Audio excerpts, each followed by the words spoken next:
बिस्मिल्लाहिर्रहमानिर्रहीम। अस्सलाम वालेकुम नाज़रीन, आप यूट्यूब चैनल देख रहे हैं। मैं इमरान ख़ान हूँ। सबसे पहले तो लंदन में जो मरियम औरंगज़ेब के साथ हुआ उसके ऊपर बहुत ज़्यादा शद और मत के साथ बात हो रही है। लोग उसके बारे में कह रहे हैं कि ये बहुत बड़ी ज़्यादती हुई है, और ये वो लोग कह रहे हैं जो माजी में औरतों के मुँह के ऊपर जब गोलियाँ मारी गई PMLN की जानिब से तब नहीं बोले। ये वो लोग कह रहे हैं जब 12 साला बच्ची के ऊपर भी चंद दिन पहले शहरबानों के ऊपर जो अटैक किया PMLN के मीडिया सेल ने और कुछ सहाफ़ियों को भी साथ मिलाया, और उस बच्ची के ऊपर जिस तरह के ज़ुबानी जुमले बोले गए, उसकी फैमिली को और उसको जो है वो टारगेट किया गया, तो ये लोग तब नहीं बोले। ये लोग उस वक्त भी नहीं बोले जब खातून अव्वल को जादूगरनी कहा गया, नहीं बोले। ये तब भी नहीं बोले जब खातून अव्वल को पीड़नी कहा गया, तब भी नहीं बोले। और फ़राह खान को फ़राह गोगी कहा गया और उसके नारे लगवाए गए सड़कों पे, तब भी नहीं बोले। जब ख़वातीन को आंसू गैस के शेल मारे गए, तब भी नहीं बोले। जब ख़वातीन की चादर और चारदीवारी का तकद्दुस पामाल करके पुलिस लोगों के बेडरूम्स तक घुस गई, ख़वातीन और बच्चियां रोती रहीं, ये लोग तब भी नहीं बोले। जब अल्लामा इकबाल की बहू के घर का दरवाज़ा तोड़कर गाड़ी मार के पुलिस अंदर दाखिल हो गई और वहाँ हुल्लड़बाजी की, ये लोग तब भी नहीं बोले। जब यास्मीन राशिद की गाड़ी को डंडे मार मार के तोड़ दिया गया और उनको घसीट के बाहर निकालने की कोशिश की गई और उनके हाथों पे ज़ख़म भी मौजूद थे, ये लोग तब भी नहीं बोले। तो यहाँ पे तो कोई फ़िज़िकल असॉल्ट हुआ भी नहीं, वो तो चोर चोर के नारे लगा रहे थे। देखिए, जो मरियम औरंगज़ेब के साथ हुआ, उन विजुअल्स को देखें तो बुरा लगता है कि एक खातून है, वो लंदन में मौजूद हैं और वो बाहर कुछ खाने पीने के लिए गई है। अब लोग उसके पीछे पीछे चल रहे हैं और उसको चोर चोर कह रहे हैं, तो ये बुरा लगता है। लेकिन इसकी शुरुआत किसने की है? जिन्होंने ये शुरुआत की है वो इस सिलसिले को रोकें और इसको बंद करें। वो बेनज़ीर भुट्टो के साथ भी यही करते थे, वो और बहुत सारे लोगों के साथ भी यही करते रहे हैं। उन्होंने जमायमा खान के साथ भी यही किया है। हर मुखालिफ औरत को उन्होंने टारगेट किया है अपने अपने टाइम पर। तो अब उनको ये रविश बदलनी पड़ेगी। लोगों का गुस्सा उनके खिलाफ बढ़ता चला जा रहा है और लोग रिएक्शन दे रहे हैं। गिला वो करे जिसने कभी ऐसा कुछ किया ना हो। जो लोग खुद इस खेल का हिस्सा हैं और हमेशा से गंदा खेल खेलते रहे हैं, वो गिला नहीं कर सकते। अब ओवरसीज़ पाकिस्तानियों को किसी बात का खौफ भी नहीं है। उन्हें पता है उनके खिलाफ कोई कानूनी कार्रवाई भी नहीं हो सकती। बरतानिया में डेमोक्रेसी है, लोग खुलकर बात करते हैं, जिसके खिलाफ मर्जी एहतजाज करते हैं। वहाँ उनको गिरफ़्तार नहीं किया जा सकता। लेकिन पाकिस्तान होता तो एजेंसियाँ पीछे पड़ जाती, पाकिस्तान होता तो खौफ पैदा किया जाता। जैसा कि एहसन इकबाल के साथ एक रेस्टोरेंट में हुआ, तो उसके बाद उन लोगों को घर पे बुलवाकर माफ़ी मंगवाई गई। मुझे मेरे एक दोस्त हैं, वो उन लोगों के जानने वाले हैं, उन्होंने बताया जी बहुत दबाव था उस फैमिली के ऊपर और उनको बुलाकर माफ़ी मंगवाई गई। ये मेरे दोस्त ने मुझे बात बताई है। ये मनाज़िर अच्छे नहीं है, लेकिन इनका आगाज़ PMLN ने किया है और ऐसा नहीं होना चाहिए। ये सिलसिला भी PMLN ही ख़त्म करेगी। वो लोगों की पगड़ियाँ और उनकी इज़्ज़तें उछालना बंद कर दें तो लोग शायद इस तरह का रिएक्शन नहीं देंगे। दूसरा, वो करप्शन बंद कर दें, फ्रॉड बंद कर दें, दो नंबरियाँ बंद कर दें, मुनाफ़कत बंद कर दें, तो लोग ऐसा नहीं करेंगे। अभी उनकी जो ऑडियोज़ लीक हुई हैं, बहुत बुरी तरह वो लोग एक्सपोज हो गए हैं, ख़ास तौर पे शरीफ ख़ानदान। ये ऑडियोज़ एक ऐसे मौके पर रिलीज़ हुई हैं जब नवाज शरीफ साहब एक बड़ा कदम उठाने जा रहे थे। नवाज शरीफ साहब क्या करने जा रहे थे और ऑडियोज़ क्यों लीक हो गई, मैं इनके बारे में बाद में आता हूँ। लेकिन इससे पहले जो है वो एक सहाफ़ी हैं, उन्होंने एक सवाल किया बिलावल भुट्टो जरदारी से, और यासिर फ़िरोज़ उनका नाम है। अलीम ख़ान ने अपने चैनल से उनको निकलवा दिया है। यासिर फ़िरोज़ जो हैं वो एक जर्नलिस्ट हैं, अमेरिका में रहते हैं, और बिलावल भुट्टो जरदारी से और मरियम औरंगज़ेब से उन्होंने कुछ सख्त सवालात किए थे। समा टीवी ने अपने अमेरिका के नुमाइंदे यासिर फ़िरोज़ को व्हाट्सएप पर पैगाम भेजकर फ़ारिग कर दिया। समा इंतज़ामिया की जानिब से सहाफ़ी को कहा गया कि आप व्हाट्सएप से निकल जाएं, ग्रुप्स में से जो चैनल के हैं, और हम आपको नौकरी पे नहीं रख सकते। जो सवालात आपने किए हैं वो हमारी पॉलिसी नहीं है। यानी उनकी पॉलिसी ये पूछना नहीं है कि पाकिस्तान के इंफ्रास्ट्रक्चर के ऊपर कभी कोई काम आपकी हुकूमतों ने क्यों नहीं किया जो हर मरतबा सैलाब आ जाता है। यानी हर चंद साल के बाद सैलाब आता है, लोग डूब जाते हैं। सैलाब को रोकने का पूरी दुनिया ने बंदोबस्त किया है। मैंने आपको बताया दुनिया ने बहुत बड़े बड़े डैम्स बनाए हैं, कंट्रोल कर दिया पानियों को, पुश्ते बनाए, डैम्स बनाए, दरियाओं को कंट्रोल किया। तो ये अपने दरियाओं को क्यों कंट्रोल पाकिस्तान नहीं कर पा रहा? क्योंकि पाकिस्तान ने इंफ्रास्ट्रक्चर नहीं बनाया। ये सवाल बहुत नागवार गुजरा बिलावल को, फिर मरियम औरंगजेब से सवाल हुआ, उनको भी बहुत बुरा लगा। तो समा ने एक और सहाफ़ी को नौकरी से निकाल दिया इस बुनियाद पर कि उसने आज़ादी के साथ सवाल पूछने की जुर्रत की थी। अब इसहाक डार साहब जो हैं वो बनने जा रहे हैं पाकिस्तान के वज़ीर ख़ज़ाना। ये एक अच्छी खबर है, एक बुरी खबर है। जो अच्छी खबर है वो ये है कि मिफ्ता इस्माइल की छुट्टी हो गई है, और जो बुरी खबर है वो ये है कि इसहाक डार साहब उनकी जगह पे आ गए हैं। अब इसहाक डार साहब जो हैं उनको लाने का फ़ैसला किया गया, लेकिन उनके आने के फ़ैसले के बाद फौरी तौर पे कुछ ऑडियोज़ लीक होना शुरू हुई, जिनका ज़्यादा नुकसान मरियम नवाज़ और नवाज शरीफ को हुआ।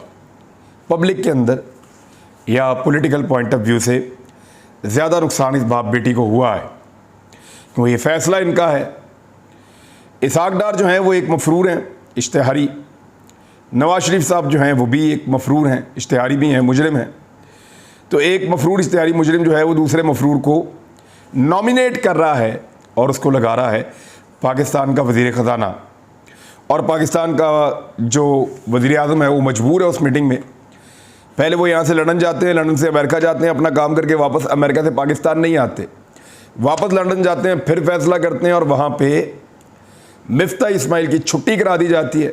मिफ्ता इस्माइल ने ट्वीट करके वैसे बता दिया है, in a meeting with Mian Nawaz Sharif and prime minister Shehbaz Sharif today I have verbally resigned as finance minister. I will tender a formal resignation upon reaching Pakistan. It's been an honor to serve twice as finance minister Pakistan, पाइंदाबाद। 2 दफ़ा मैंने किया है ये काम और ये बड़ा honour है, और मैंने अपना इस्तीफ़ा जो है वो ज़ुबानी जमा करवा दिया है। पाकिस्तान आने के बाद ऑफिशियली इस्तीफ़ा दे दूँगा पहुँचने पर। तो मैंने इस्तीफ़ा दे दिया लंदन में नवाज शरीफ और शहबाज शरीफ से मुलाकात में। ये उनका ट्वीट है मिफ्ता इस्माइल का। अब इसहाक डार साहब आगे हैं, कुछ ऑप्टिक्स दिखाने की कोशिश की जाएगी, लेकिन आइंदा कुछ दिनों में कुछ नए बहरान भी आ रहे हैं। इसहाक डार को वज़ीर ख़ज़ाना क्यों बनाया गया? क्योंकि इतने सारे मुश्किल फ़ैसले करने के बाद PMLN को लगता है कि डॉलर को 200 तक या उससे नीचे पहुंचाया जा सकता है। 240 तक तो डॉलर पहुंचा है पाकिस्तान में। अब उसको 200 तक या उससे नीचे तक पहुंचाया गया तो इसको कहा जाएगा कि इसहाक डार की एक बहुत बड़ी कामयाबी है। हालांकि जो वादा किया गया था वो ये था कि डॉलर 120-25 तक लाया जाएगा, 120 से 125 के बीच में। बाद अगर 100 रुपये का भी कहा गया कि डॉलर को किया जाएगा PMLN की जानिब से। बिजली अब क्योंकि बिक रही है, 55 रुपये का यूनिट पड़ रहा है टैक्सेस वगैरह डाल के। ये 16 रुपये का था इमरान खान के दौर में। अब इसको 11 रुपये करने का जो दावा था PMLN का वो तो पूरा नहीं होगा, लेकिन अगर वो वहाँ से इसको 40 पे भी ले आएंगे ना, जो इमरान खान के दौर के मुकाबले में दुगने से ज़्यादा होगा, 2.5 गुना, तो फिर भी इसहाक डार इसको अपनी कामयाबी बताएंगे। दुनिया भर से क्योंकि पेट्रोल की कीमतें कम हो रही हैं, कुछ अगर रिलीफ मिलेगा तो डार साहब कामयाबी बताएंगे। हालांकि इमरान खान ने जो रिलीफ दिया हुआ था वो किसी ने नहीं दिया। दुनिया भर से जो इमदाद आ रही है सैलाब मुतासरीन के लिए, वो इमदाद का पैसा देखकर भी मुंह में पानी भर आया हुक्मरानों के।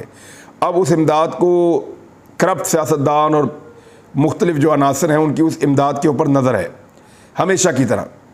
तो यहाँ पे भी अब दाव लगाने की कोशिश की जाएगी कि इस इमदाद को कैसे और कहाँ गायब किया जाए। तो जी ये इसहाक डार साहब जो हैं ये PMLN को बहुत मुबारक हो, पाकिस्तान की कौम को और पाकिस्तान के कानून को, पाकिस्तान की अदालतों को, पाकिस्तान के निज़ाम इंसाफ को बहुत मुबारक हो कि एक शख्स जो पाकिस्तान में कभी आया ही नहीं उसको बाहर बैठे हुए सेनेटर बनाया गया। उसने हलफ भी नहीं लिया, अब वो वापस आएगा, हलफ लेगा, फिर वज़ीर ख़ज़ाना का हलफ लेगा। ये है आपका निज़ाम और ये है बनाना रिपब्लिक ऑफ पाकिस्तान। मैं इसलिए कह रहा हूँ कि उसी तरह का सलूक हो रहा है यहाँ पे। आज सोशल मीडिया पे सारे यही कह रहे हैं। हमजा शहबाज की जगह किसी और बंदे को वज़ीर आला पंजाब बनाने का फ़ैसला किया गया है। ये बंदा कौन है? ये वो बंदा है जो पिछले साल रावलपिंडी के एक होटल में जाकर ठहरता था कई दिन, और वहाँ से एक सरकारी दफ्तर में जाता था, बहुत अहम और ताकतवर लोगों से मुलाकात करता था। और उसके बाद ये अभी भी मिलने गया हुआ है नवाज शरीफ साहब को, ये इस वफद के साथ शामिल है, ये बरतानिया में मौजूद था, इसने नवाज शरीफ साहब से और बाकी लोगों से मुलाकात की है और सब ने कायल किया है शहबाज शरीफ को और बाकी लोगों को कि इसको आप वज़ीर आला बना दें। उसका रीज़न ये है कि ये ताकतवर लोगों की या उनके साथ जो मुज़ाकरात हो रहे थे PMLN के, ये उन मुज़ाकरात को शुरू करने वाला और पाए तकमील तक पहुंचाने वाला बंदा है।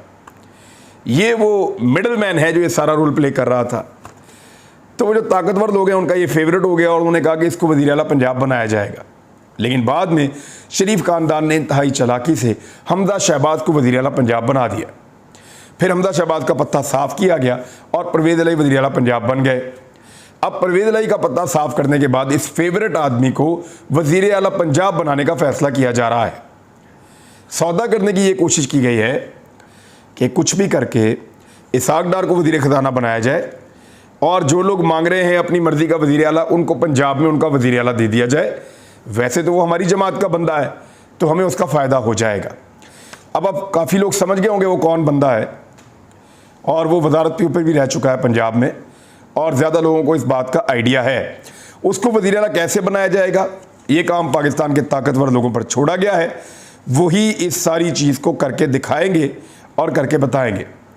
इमरान खान साहब ने एक बड़ा अहम फैसला किया है। उन्होंने चेयरमैन एडवाइजरी कौंसिल एक तश्कील दे दी है जो पार्टी के चेयरमैन को एडवाइस करेगी।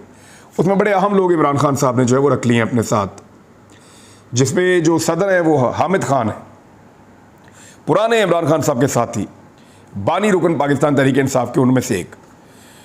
और इसके अंदर बाकी भी बड़े समझदार और बड़े ज़ीरक सियासतदान और मुख्तलिफ शोबों से ताल्लुक़ रखने वाले लोग इसमें मौजूद हैं, जैसा कि नजीब हारून, अरशद दाद, जमाल अंसारी, खालिद मसूद, सलीम जान, याकूब अजहर, तस्नीम नूरानी और बख्तियार कसूरी। तो इस किस्म के लोग जो हैं वो इसके अंदर मौजूद हैं। तो ये लोग इमरान खान साहब को पॉलिटिकल मशवरे देंगे और ये चेयरमैन एडवाइजरी कौंसिल एक तश्कील अब दे दी गई है। तो एक तो होगी जी ये खबर। अब एक खबर और मैं आपको बताता हूँ। जब से एहतसाब का कानून बदला है ना, बहुत सारे लोगों की जान छूट गई है और नैब की अदालतों से मुकदमात, क्योंकि कानून बदल गया, अब उसके दायरा कार में नहीं आते, वो वापस केसेस जो हैं वो नैब को दिए जा रहे हैं और उनको कहा जा रहा है कि रेफरेंस नहीं बनता, कानून बदल गया है, लिहाजा नैब इस केस को वापस ले जाए। अब इसमें जिन जिन लोगों की जान छूट रही है, इसमें शहबाज शरीफ, हमजा शहबाज, इन दोनों के जो केस था रमज़ान शुगर मिल वाला, वो वापस चला गया है। कई ब्यूरोक्रेट्स के केस वापस चले गए हैं, सियासतदानों के वापस चले गए हैं। 26 रेफरेंसेस जो हैं वो नैब को वापस भिजवाए गए हैं, अहम तरीन सियासी शख्सियात और ब्यूरोक्रेट्स के। मुल्क भर की एहतसाब अदालतों ने उसका दायराकारी ख़त्म हो गया एहतसाब ब्यूरो का, नैब का, तो इसलिए वो केसेस वापस भेज रही हैं। Punjab youth festival, DPO Sahiwal scandal समेत दीगर जो करप्शन रेफरेंसेस हैं वो नैब को वापस भेज दिए गए हैं। एक जो एहतसाब अदालत के जज साजिद ऐवान साहब हैं, उन्होंने 12 और जज असद अली साहब जो हैं उन्होंने 8 रेफरेंसेस जो हैं वो वापस भिजवा दिए हैं। और इस तरह जो केसेस ख़त्म हुए उसमें पीपल्स पार्टी और साबिक chairperson Benazir income support programme का जो फरजाना राजा साहिबा के ऊपर एक केस था वो वापस भिजवा दिया गया। ये 540 मिलियन का था।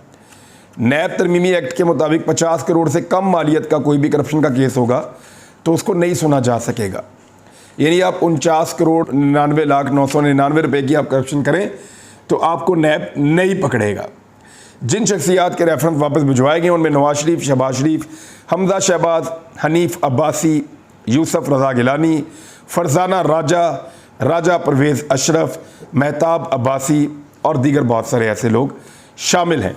तो इस तरीके से इन लोगों की मौजें लग गई हैं। एक और ख़बर यह है कि परवेज़ खटक साहब ने दावा किया कि 3 दिन के अंदर वफाकी हुकूमत गिर जाएगी। ये उनकी पेशन गोई है और ये वफाकी हुकूमत खुद मुस्ताफ़ी होगी और इलेक्शन का भी जल्द ऐलान हो जाएगा। आने वाले 3 दिनों में धड़ाम से ये हुकूमत गिर जाएगी, ये बात कह रहे हैं और क्लेम कर रहे हैं खटक साहब। ये उन्होंने कल क्लेम किया है। मुझे 3 दिन तो मुश्किल लगता है, लेकिन याद रखिएगा ये जो 3 दिन है ना, ये वो वाले दिन हैं जिसमें आप ये समझ लें कि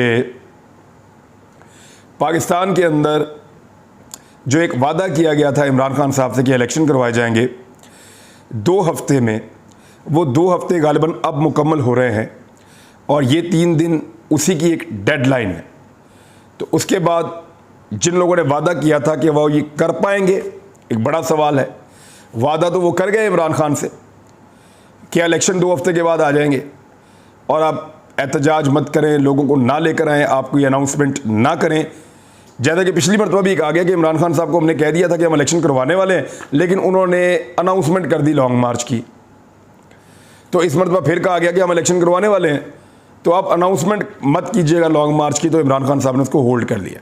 शायद उस बुनियाद के ऊपर जो है वो 3 दिन की बात कर रहे हैं परवेज़ खटक साहब। अब यहाँ पे फजलुर रहमान साहब का सब्र का पैमाना लबरेज हो जाता है जब ऐसी कोई खबर आती है। तो वो ये कह रहे हैं इमरान खान को रोज़ रिलीफ मिलता है, कहीं ना कहीं से दबाव ज़रूर है। अब वो दोबारा एस्टेब्लिशमेंट के खिलाफ बातें उन्होंने शुरू कर दी हैं और दबाव डालने के चक्कर में वो आ गए हैं। और इमरान खान साहब के बारे में वो ये क्लेम कर रहे हैं कि कोई उनको सपोर्ट ज़रूर कर रहा है और उसके लिए इमरान खान के लिए हालात को मुवाफिक बनाने की कोशिश की जा रही है। यानी अब सबको ख़तरा भी है, सब विकेट के दोनों तरफ खेलना चाहते हैं, लेकिन क्या ये हुकूमत अगले 3 दिनों में या 2 दिनों में गिर जाएगी? ऐसा बज़ाहिर दिखाई नहीं दे रहा, लेकिन ये ज़रूर दिखाई दे रहा है कि ये हुकूमत चल नहीं सकेगी, लंबा नहीं चलेगी। अब तक के लिए इतने, अपना ख्याल रखिएगा, अपने इस चैनल का भी। अल्लाह हाफ़िज़।